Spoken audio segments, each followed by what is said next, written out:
I got to do it. Oh my God. I'm in bed, but I got to do it. I got to do it. It's just at that point, you know what I'm saying? Welcome to Jailhouse Lawyer. I don't even know what episode this is. All right. As I always tell people, I be in fear of always showing my hand. It's like, with law, they always tell you don't talk to nobody.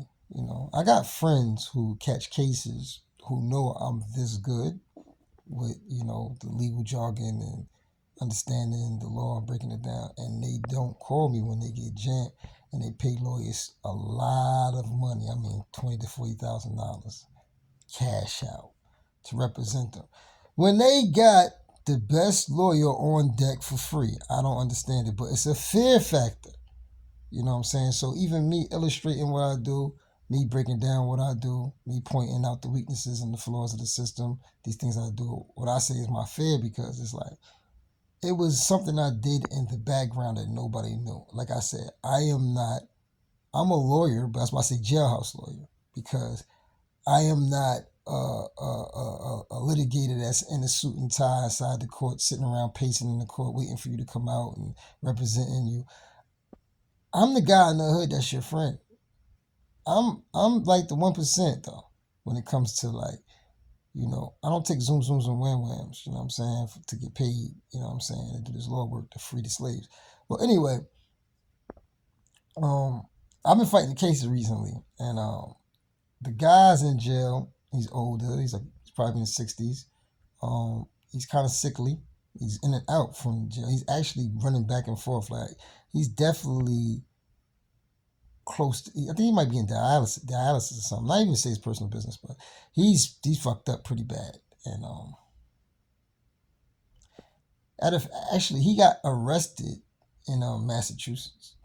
It's a high profile case, very high profile case. And the judge is one of these mean ass judges. And this is what this is going to be about.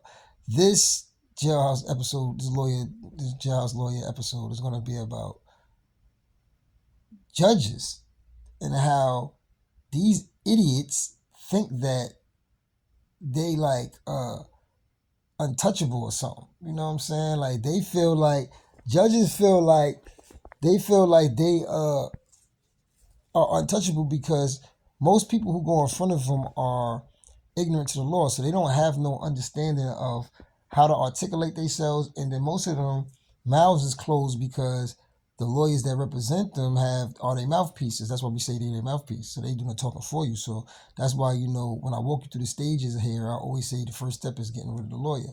So when you get rid of the lawyer, you either have to have the capacity to think like me and understand law, or you have to have somebody like me on your team that can walk you through steps by step by step, because mostly all of it is research. So all I do is be a phone call away. I'm like the coach. Like I'm here, just like I'm here for y'all.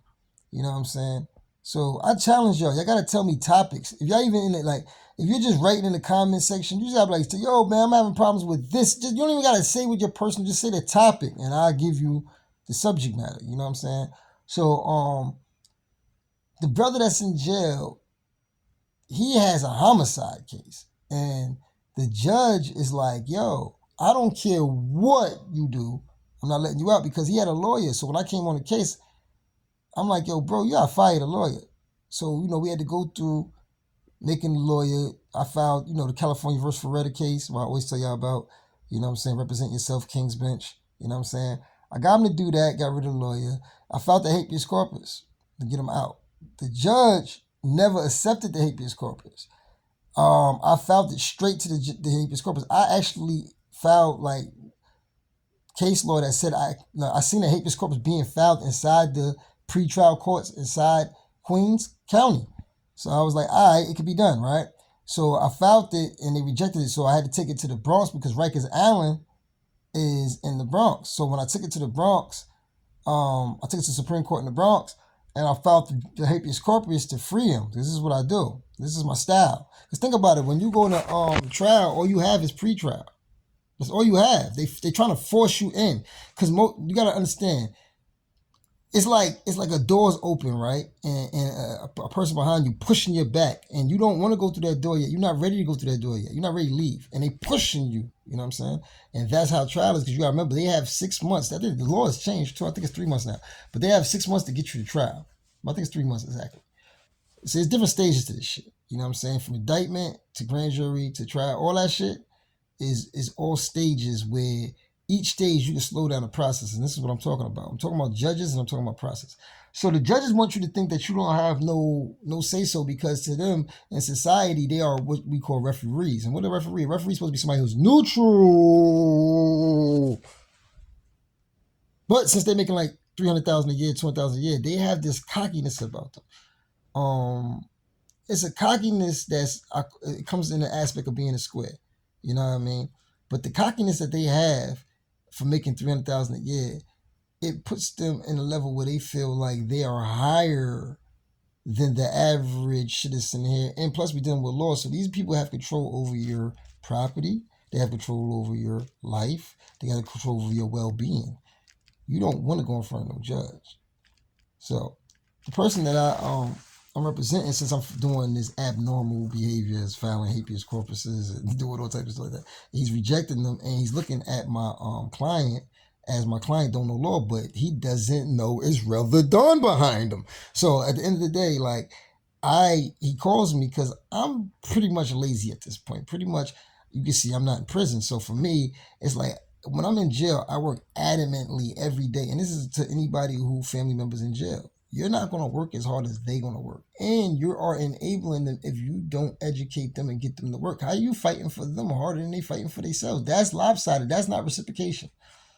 You understand? So for me, it's like, I can get them out of jail. Probably super fast. But I'm at this stage now, like what I'm doing for y'all folk. I'm teaching. I'm the coach. Sometimes I'm fighting the system. I'm fighting the overall system. I'm fighting different states and shit. I'm fighting different judges. I got so much shit. You know what I'm saying? So for me, it's like my style is different now. It's like I'm learning how to beat these niggas without even motherfucking being in the ring. Chess player for real. So, he calls me a lot, man. And I might talk about that one day because that shit is heavy. But when he calls me, I give him case law. Because remember, I got a fucking smartphone. So I don't even got to go to Roll Library. I could just go, you fucking Google, ask anything, and it tells you whatever. So, when you was smart and intelligent, you could tell it's a fucking supercomputer. So I don't need books and shit like that. I don't need nothing. He calls me. I can tell him whatever he want right there. Guaranteed. Because remember, we dealing with law. We dealing with case law. Case law, once you find that case law, bro, and you know how to argue, there's no way you could lose any battle. So, they was denying everything I was putting in. Because remember, I'm doing the work. I wasn't fretting, though. I understood that I was bullying them. You know what I'm saying? So basically, for me, bullying by shooting my load because I knew they was trying to force him through the door, get him into trial and blow trial. And if y'all don't understand what I'm saying, y'all family members have a certain amount of time before they get slayed and killed. Meaning like they gonna get hung, you know what I'm saying? And you're gonna watch the hanging and you're gonna pay for the hanging. That's what you're gonna do because you love them and you just don't know what to do with it. And these people are monsters and they eat people. So I don't like my clients getting eaten. None of my clients get eaten as we talking about this aspect. But it's hard to the fear. Remember I said the fear. It's hard to get the clients to understand you have to be willing to put your neck in the noose and get hung. It's just a fight, my nigga. You gotta put your hands up, nigga. There ain't no, you know what I'm saying? Then people think I'm crazy and shit. They be like, oh, it's black nigga with the turban, with the big bed and shit. This nigga on some crazy shit. But it's not that I'm crazy. It's they hung me. I was hung. Literally. In the slavery movies, they used to hang niggas sometimes. And sometimes the noose would be wrong. Like if the noose ain't put on your neck the right way, you could turn it around. If you watch the movie Rosewood, Ving Rhames, he did the same shit. That's how he survived. You could survive a hanging. Sometimes they would hang people and they wouldn't break their neck. And then, they play dead, and then the motherfuckers walk away, and then they're like, okay, get up off that shit. You know what I'm saying? I'm an example of that. You feel me? You know what I mean? I ain't played dead, though. They try to kill me for real. So, my boy got the homicide, and they trying to push him into trial, and, I want to beat them on legal facts because if it's a dead body and you're there with a weapon, most likely 12 jurors is going to say he's a killer. But if we're talking about constitutional rights, you know what I'm saying? We can say to the police, like, it don't matter if I killed that guy. It's the way you approach me. I don't like the way you approach me, man. I don't like you. I don't like the way you. I have rights. I'm American. That's that real.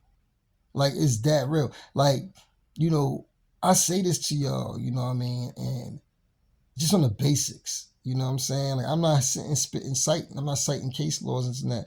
But, like, even with Arizona versus Miranda, which is one of the basic, you know, Supreme Court rulings that's dealing with the Fifth Amendment and the right to remain silent and them reading your rights, right? So, you know, even with just the basic knowledge of that, armed with that, you know what I mean? You could protect yourself in any situation, even if you killed 10 people, because you still got the right to remain silent because you're a fucking American. Part of my language, so excuse me. So now listen, right? Through all this that's going on with the court system in this case and the fear of my client, I keep telling him, I know what I'm doing. Found habeas corpus was so unorthodox that it makes the judge be like, oh. And then when I'm reading his case, mind you, when I get a case, I don't even got the transcript. Mind you that. I don't have the transcript of the trial. I don't have the paperwork. Whatever the client has, which they don't know what they have half the time. I always want the affidavit of probable cause, and they never know what it is. Because different states, sometimes they don't put affidavit of probable cause on the paper. So you won't know it's the affidavit of probable cause. And the affidavit of probable cause is the only information that they can use during the hearing that can constitute them having probable cause to arrest you. So that's the only legitimate process, which would be a magistrate that the police officer who is the affiant, who writes the affidavit and puts the evidence on the paper that says the reason why they arrested you. And then the magistrate, who's the judge, signs the affiant's application to a warrant, which means probable cause.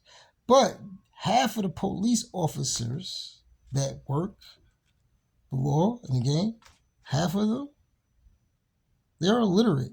Half of them don't even know the Constitution. So when we even speaking about the aspect of the police officers not even knowing the Constitution, but they get paid to protect us and our Constitution, they work for us. We the citizens, right? Every time these idiots write the fucking paperwork up, remember, police officers hate doing paperwork, man. They don't know how to write a proper affidavit. So 99% of the cases that we catch in America are illegal because the affidavits ain't right. But lawyers don't know this jewel that I'm dropping is probably worth so much money to lawyers because remember, they charge you $30,000, $40,000 and don't even know this shit. But then a guy like me out here is on YouTube giving the game up, not getting no bread, not getting no views. And I don't care. So let's go back to it. So when you think about it, right? He's sitting in jail sick. And he was arrested in Massachusetts for a New York City felony. And he never went through the extradition procedures. Because when you get locked up and out of state and you're wanted in another state, it has to be for a new case. You know what I'm saying? Or a felony or something. It has to be something strong. They're not going to waste their money. It costs like $8,000, $10,000 to come drive and come get you. Feel me? They got to pay people like shit, officers to come drive and come get you. And it's from state to state. And they have to go through the extradition procedures. Or it's kidnapping. So there's case laws that back up saying that they can do it, but they still have to follow some type of procedure because they saying hot pursuit. And hot pursuit of the person. But how can it be hot pursuit of the person when you're not sure if the person, when the person getting arrested or got a warrant on them, they're not sure if it's you. It might be speculation because even when they got you, you might have to go through a trial to even if they figure, remember, it's not a fact yet. See, this is what makes arguments weak. So this is the cases that this is what he's dealing with. So there's a lot of ugly things going on in his case, but we trying to articulate the argument and the judge is ignoring the argument. So judges get to this aspect where they don't even practice law. You know what I'm saying? When you got a guy like me, I only talk law. Lawyers don't talk law. Lawyers just talk. They straight talkers, but they don't talk law. See, I'm an orator. I'm a great talker. So I know how to talk. But if you listen to what I'm saying, without me even citing case law and saying all these numbers, I'm giving y'all the actual meat. Fuck the potatoes. I'm giving y'all the meat. I'm giving y'all the protein. I'm giving you the actual science on how to beat a case.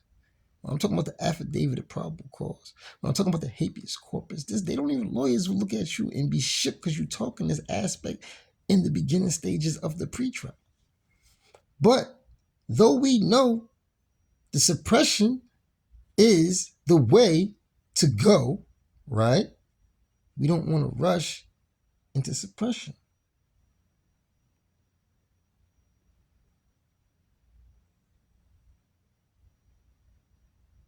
If you understand what I'm saying, you only got one shot to win in pretrial, but it's multiple bullets. And I said this before. If I come down at you and I feel like you're elusive and I want to get you, the first time I shoot at you, I'm not really trying to hit you. That first shot is for you to move to where I want you. Get it? So when I go into court, I got 4 bullets, 5 bullets. You got to find the bullets though. That's the cases, that's the merit. So you have to look in the case and find the merit in the case. You got to find the argument. But when you find that one argument, you don't go too crazy about that one argument. You go find another argument, because another argument, even if it's not that strong, it strengthens that first argument. So the judge think he's that guy, right? So every time I talk to this guy on the phone, says I'm being lazy, I don't want to do the motions, right? I can sit down and write the motion, just get him out of jail.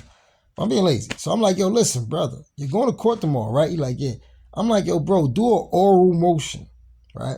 Oral motion is the lazy way. It's like, yo, I'm in court, I'm in front of the judge, right? I want to file a habeas corpus. I want to file an oral motion of habeas corpus to get free right now.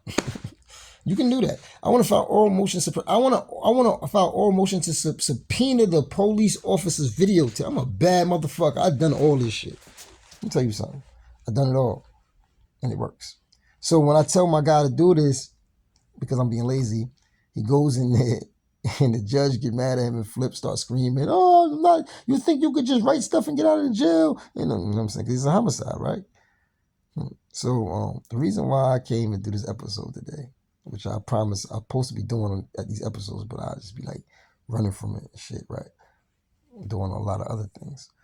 But I promised him that most of my clients, like, you want to sit in jail. You want to sit in jail, but then you're not going to get hung, though. Because most homicide cases, you're going to sit in jail for like 2 years. So the last time he went to court, the judge was screamed at him, was like, yo, I'm not doing nothing. And this is a thing called judicial misconduct that, you know, judges, they remember, they referees, they got to be neutral. They don't be neutral. And, you know, lawyers are scared of them and treat them like kings, right? That's why we say king's bench, right? But at the aspect of this, right, we the ones with the protections. And if you're a black person, part of my fellow white people and my fellow everybody else cultural aspects and race ethnicities, but if you're black in America and they not affording you your constitutional rights, it's like, yo, first of all, this is your forefathers who wrote this thing, and you not respecting it, and you trying to say I'm not human, I'm not American, so give me my rights. You know what I'm saying?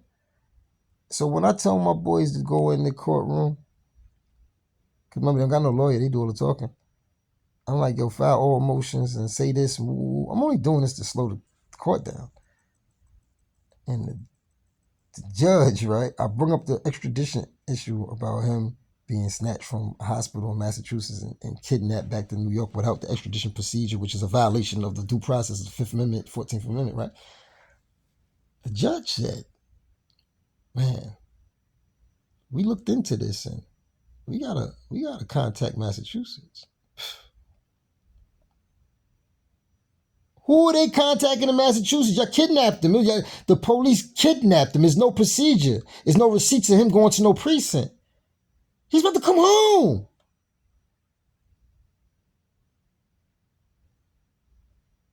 It ain't gonna matter though. Because every day, just like you hear Googling or whatever, because one of your loved ones is in prison, we getting kidnapped every fucking day. Excuse my language, you too. But every day, man, we get kidnapped. You know what I'm saying? A lot of brothers be up here talking about snitches. And this dude's a snitch, and this is a snitch, and this and that. But a lot of these guys up here that be on the YouTube world, they copping out, taking pleas.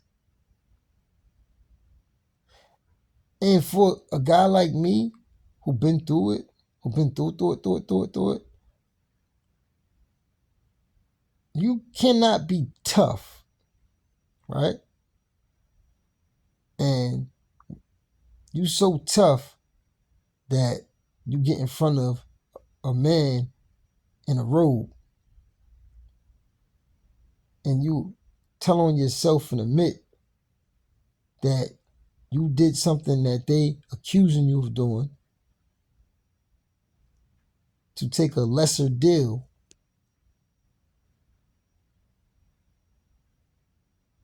But then I don't understand. There's nothing to stand up about being pinned down and beat and oppressed. Because majority of the times, if you did commit a crime, you've done it because of the disparity and the poverty of which your life represents, what you was born in, through the dysfunctional aspects of your family and society. So you are what people try to deny as a product of your environment.